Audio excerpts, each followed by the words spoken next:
So how switch does switching and populate CAM table?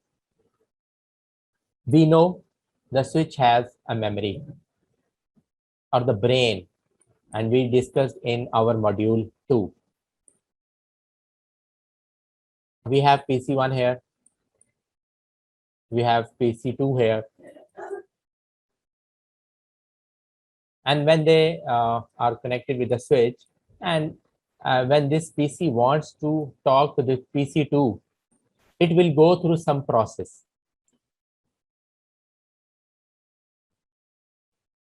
Okay, and with the help of that process, it is going to populate this CAM table.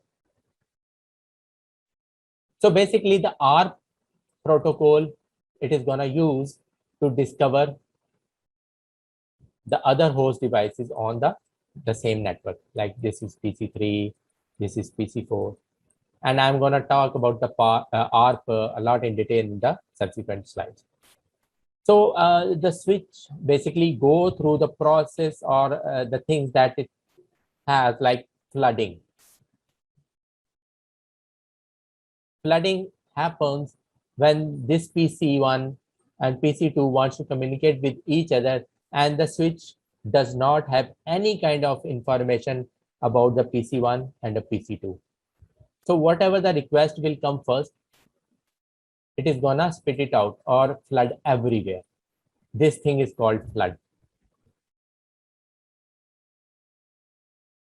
After flooding, now the CAM table has been populated, and now it know this CAM table now exists in this switch. Now it has like this kind of tabular format, and it is saying on my fast Ethernet 0/1, I'm connected with the PC1 with a MAC address. Let's say this one is having A,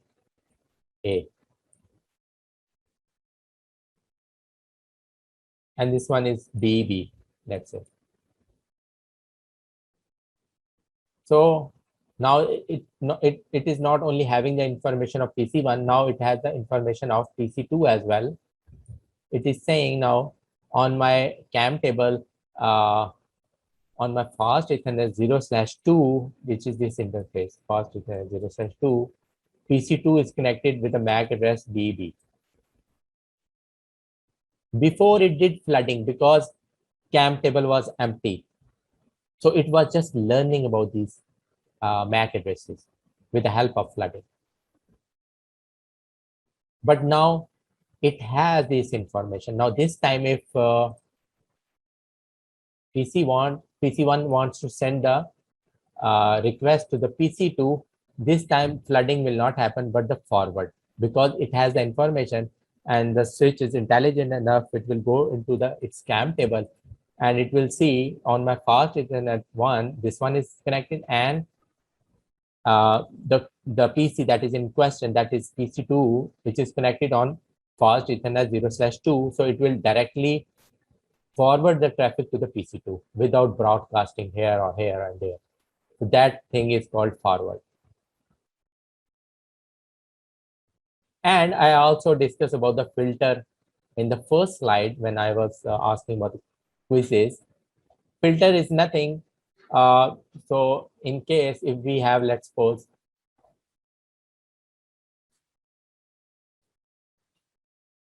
hub is installed here, which is connected with the switch, and then we have another PC, let's say PC5 here.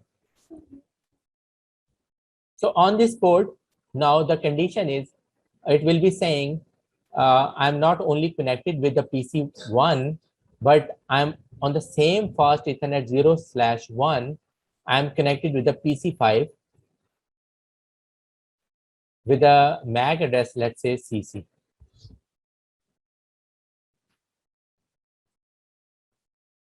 So it means on the same port, we have two devices connected on the same port. So what switch is gonna do? It will just filter it. It will not send the information here or there or somewhere else. Why? Because this is already on the same port. So that thing is known as the filter.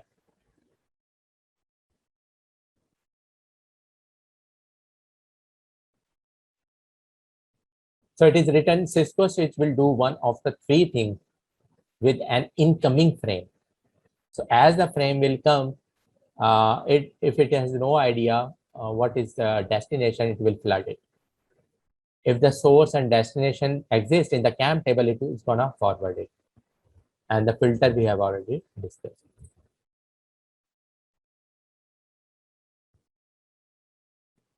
So the same thing that I demonstrate and here, you can see here. So these, as you can see, this is the hub connected the switch on fast Ethernet 0/1 on the same port.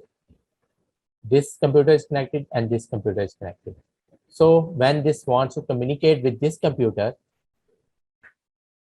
it will broadcast, by the way. It will hit on this fast Ethernet 0/1 port. But now the CAM table is saying your both computers are connected on the same port. So it is gonna filter it. But they both will communicate with each other because they're on the same segment. And these guys will not get any kind of broadcast. And the flood is when this one wants to communicate with this one, it will come here and this CAM table has no any kind of information about these two. It is going to flood everywhere. And the forward is now this computer wants to communicate with this one and the CAM table has information about these two. Now this is going to forward it directly without sending broadcast to any other.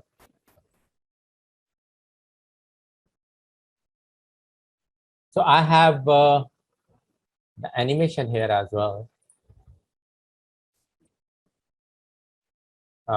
If I can run again, because so as you can see, the PC1 sends the information to the PC3, switch 1 receive the frame and check the source MAC address against the MAC table. So this is the MAC table or CAM table. We have the information about the MAC and the port. So as you can see, it is looking for the AAA MAC, no match found. Now it is going to broadcast everywhere. It has added because the source, I told you in the first slide, switches learn or the populate the CAM table with the help of source MAC address. So of course the request came into the switch and it knows from where it came, but it has no idea where it is going. So destination MAC is unknown. So the frame is unknown Unica, send a copy out all ports except fast Ethernet 0/1 from where it is coming. So as you can see, it will be broadcast everywhere. Here, here, here, here. So the PC2 also received, PC4 also received, but they are going to discard it because this packet was not intended for these devices. This was for this one. So it knows that PC3 receives a copy of the frame. So it has received. So this is discarded and it will reply back. Now it will reply back. Now switch will know about this PC as well. So it will enter the MAC address table for the CC as well, as you can see here, which is connected on fast Ethernet 0/3, and this one is on fast Ethernet 0/1.